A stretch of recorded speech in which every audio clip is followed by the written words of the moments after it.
પાટણ શહેરમાં દર વર્ષની જેમ આ વર્ષે પણ સમસ્ત દેવી પૂજક સમાજ દ્વારા અષાઢ વદ 14ના દિવસને દિવાસાના દિવસ તરીકે ઉજવવામાં આવ્યો હતો। આ પ્રસંગે સમગ્ર દેશ અને ગુજરાતભરમાંથી હજારોની સંખ્યામાં દેવી પૂજક સમાજના વ્યક્તિઓએ શહેરમાં હડકાઈ માતાના મંદિર પાસે આવેલ દેવી પૂજક સમાજની સ્મશાન ભૂમિમાં અને પીતાંબર તળાવ પાસે આવેલ સ્મશાન ભૂમિમાં પોતાના સ્વર્ગસ્થ સ્વજનોને શ્રદ્ધાંજલિ અર્પી હતી।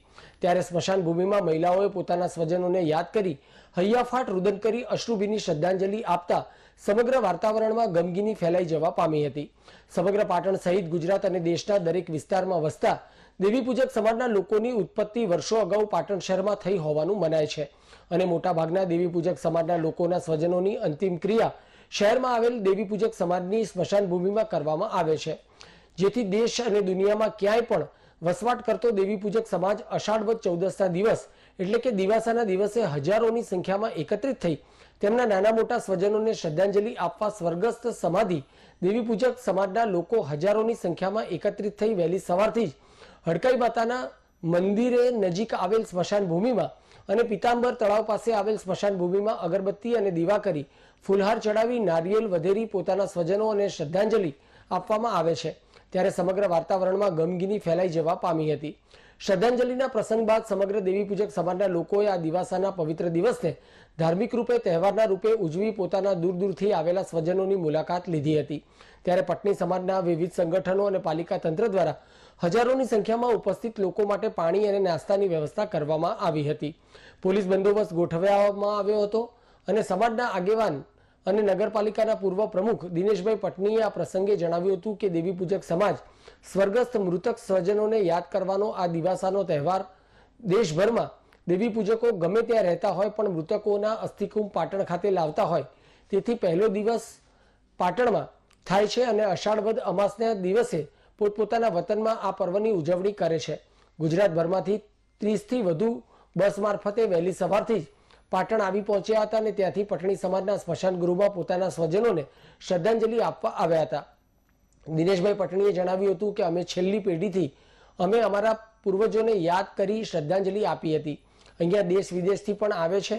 અમે અમારા મોટા ભાઈ અને મોટા ભાભીને શ્રદ્ધાંજલિ આપવા આવ્યા છીએ અને અમે આગલી પેઢીને પણ બતાવીએ છીએ। આજે આપણે પૂર્વજોને યાદ કરીએ છીએ તો સમાજના આગેવાન એકે પટણીએ જણાવ્યું હતું કે દિવાસાના પર્વમાં દેશ અને દુનિયામાંથી હજારોની સંખ્યામાં દેવી પૂજક સમાજ પોતાના સ્વજનોને શ્રદ્ધાંજલિ આપવા પાટણ ખાતે આવતા હોય છે।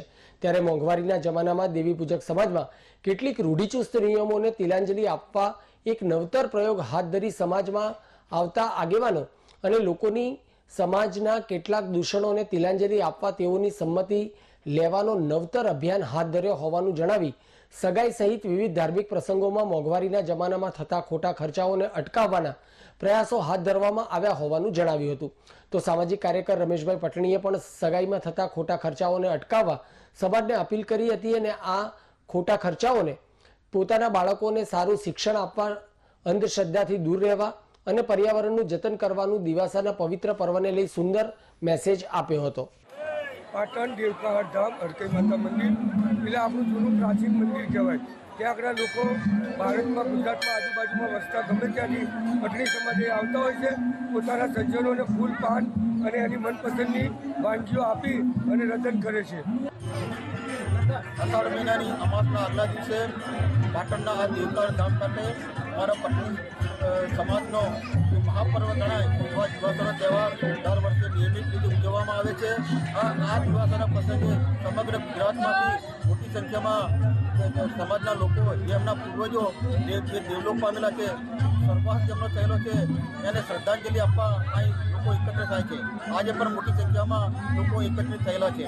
આ દિવાસાનો તહેવાર દર વર્ષે નિયમિત ઉજવવામાં આવે છે, પણ આ વર્ષે ખાસ વિશેષતા એ છે કે આ વખતે અમારા સમાજે અને દેવગઢ ધામના આગેવાનોએ એક સમાજલક્ષી રેફરેન્ડમનું આયોજન કર્યું છે કે જેમાં અમે સમાજનો પ્રજામત લેવાના છીએ કે સમાજમાં જે ખોટા ખર્ચાઓ જે થઈ રહ્યા છે એ ખોટા ખર્ચાઓ અટકાવવા કે નહીં, તો આના માટે શું કરવું જોઈએ એ માટેનો એક રેફરેન્ડમ પ્રજામત અમે આજે યોજ્યો છે। એને મોટી સંખ્યામાં લોકોએ ભાગ લીધો છે અને સરસ એને આવકાર આપ્યો છે અને જે અમારા સમાજના જે કુરિવાજો છે એને દૂર કરવા માટે એક નવો અભિગમ ને નવી દિશા આનાથી અમને મળવાની છે। આજે અમારા સમાજના જે આગેવાનો જે પૈકીના જે 2 આગેવાનો લક્ષ્મણભાઈ અને ગણેશભાઈ પણ દેવ થયા છે એમને પણ અમે શ્રદ્ધાંજલિ આપીએ છીએ અને સમગ્ર ભારતીય જનતા પાર્ટીના આગેવાનો પણ એને શ્રદ્ધાંજલિ આપીએ છીએ તેના અમે આભારી છીએ. આઈ.કે. પટણી, જિલ્લા આયોજન અધિકારી નિવૃત્ત. આજે અષાઢ વદ 14નો દિવસ છે અને આજે દેશભરમાંથી દેવપૂજક સમાજના લોકો અહીંયા પ્રથમ દિવસો કરવા આવે છે અને પોતાના જે મૃત્યુ પામેલને શ્રદ્ધાંજલિ ગુલાલ, અબીલ ગુલાલ અને પોતાને મનગમતી વસ્તુ ચીજ અહીંયા એની સમાધિ પર મૂકી અને પોતાના આત્માને એ સંતોષ માને છે. બીજું, અમારે બંધારણના નીતિ નિયમ મુજબ જે સગાઈમાં જે પહેલાં સગાઈ ચા અને સોડા બાટલીમાં થતી હતી એ જ રીતે હવે ખોટા ખર્ચા પોસાય તેમ નથી લાખો રૂપિયાના. અને હવે પછી જે જૂના રીત રિવાજ મુજબ જ સગાઈ કરવામાં આવે એવું હું સમાજને પ્રાર્થના કરું છું, જેથી કરીને એમને ખર્ચાઓ થાય નહીં અને બચત રહે અને એ પૈસા કોઈ સારા કામમાં, બાળકો ભણાવવાના કામમાં આવે અને બાળકોને શિક્ષણ તરફ દીકરા દીકરીને ભણાવે એવી હું પ્રાર્થના કરું છું. બીજી મારી સમાજને એ પ્રાર્થના છે કે વ્યસન મુક્ત રહે અને વ્યસન ન કરે અને વૃક્ષો વાવો અને પર્યાવરણ બચાવો એવી હું પ્રાર્થના કરું છું.